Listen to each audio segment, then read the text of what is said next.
All right, so let's start with that. According to various sources, this happened, folks, about a minute ago. The NFL and the NFLPA, there's going to be no lawsuit. They're agreeing to this, and this is how agreements go. You negotiate. You get some stuff you want, I get some stuff I want. So when the 6-game suspension came out, Sue Robinson, right, the former, judge, many people speculated. Many people were speculating before she rendered a 6-game suspension, Deshaun may get none. Go back and look. There were those in the legal profession that said she was looking at the evidence and where was the criminal behavior? Remember, there were no civil suits, right? So then it's 6 games. When that came down, I said I'd double it to 12. 6 games for the preponderance of evidence of unethical behavior, and then I would double it for lying. He's never been upfront about it. And so they have agreed to 11 games. Now, Roger Goodell wanted the season, but in negotiations, you don't get everything you want. Deshaun Watson's camp was very happy with 6. Remember Deshaun Watson's camp in the NFLPA when he got 6 games? You remember their reaction? They were very favorable. Did not argue it. Very satisfied. Why? Because they knew it was light. So Goodell comes in strong, calls it predatory. He's furious, basically saying, we're going to give this another go-around with another former retired attorney general in New Jersey who has a connection to the NFL. And so we were all kind of waiting for that, right? Well, during this process, the NFL, Goodell, and the NFLPA have been negotiating. And they have reached 11 games and a $5 million fine. Now, again, that's a big fine. I mean, that's the largest fine I've ever heard for a player. I mean, $1 million fine is a 7-figure fine, gigantic. A $5 million fine is a lot of money. I don't know. I'm sure there's been an owner. Off the top of my head, I'm sure there's been an owner, $5 million or more. But for a player to get $5 million fine, that's $10 million in real money, right? So you got to give him $5 million cash. So it's 11 games. Listen, they're not going to go get Garoppolo, I would imagine. They're going to go with Jacoby Brissett. He's been in the system now. He's got the coaches. This 11 games, he'll come back. His first game back would be Week 13 against Houston. So let's look at the games.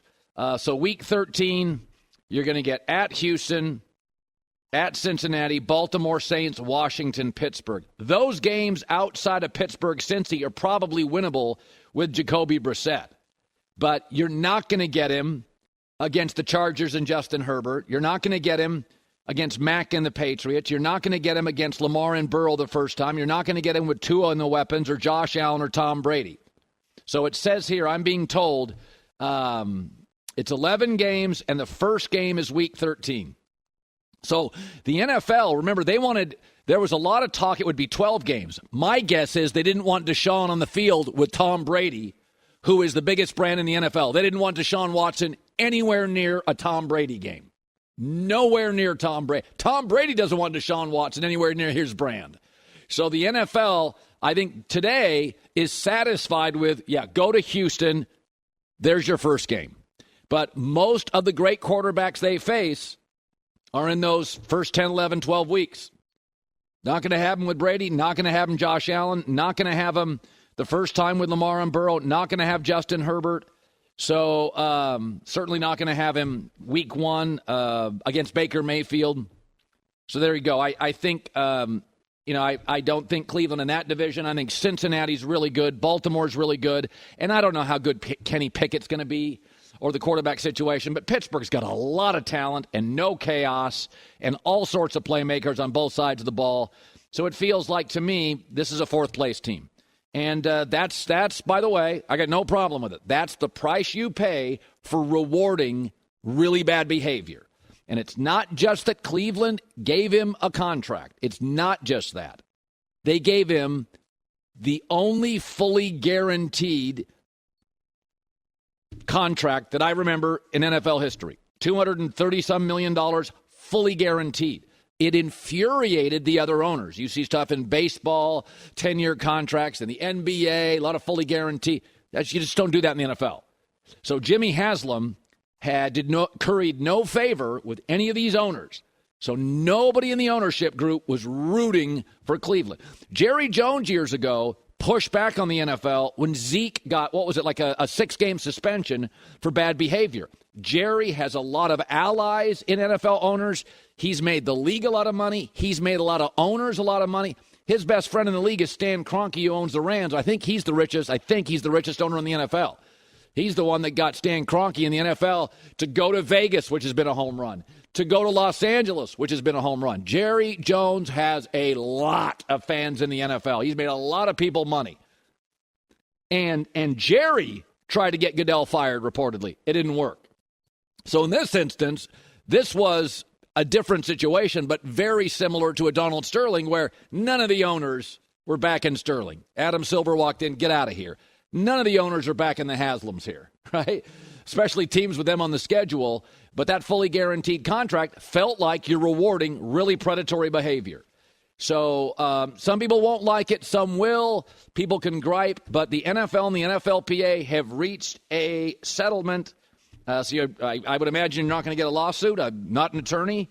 But 11 games, massive $5 million fine, and he'll return Week 13 against Houston. But I think at that point, Cleveland will pretty much be toast. That is kind of my guess.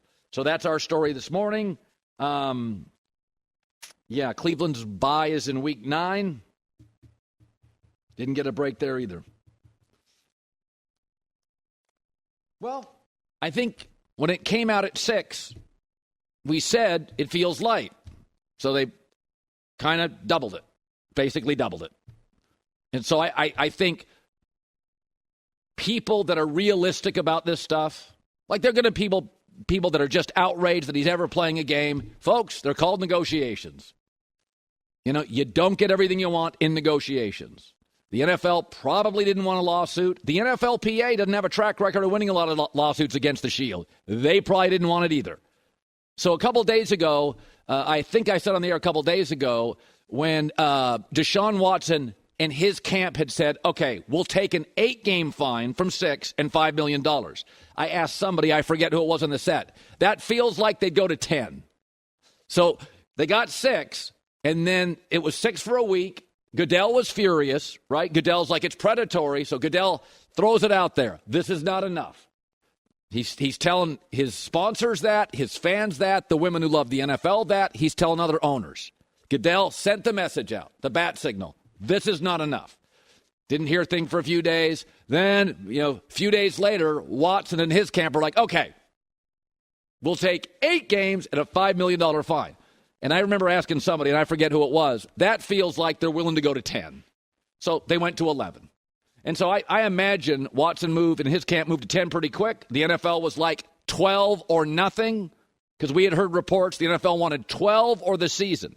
So Watson agreed to 8, which means he'd take 10. The NFL wanted 12 of the season, and they meet at 11. That's what it feels like happened. And that's the way many of you, I'm sure, listening or watching, have been in negotiations. You had an attorney for something.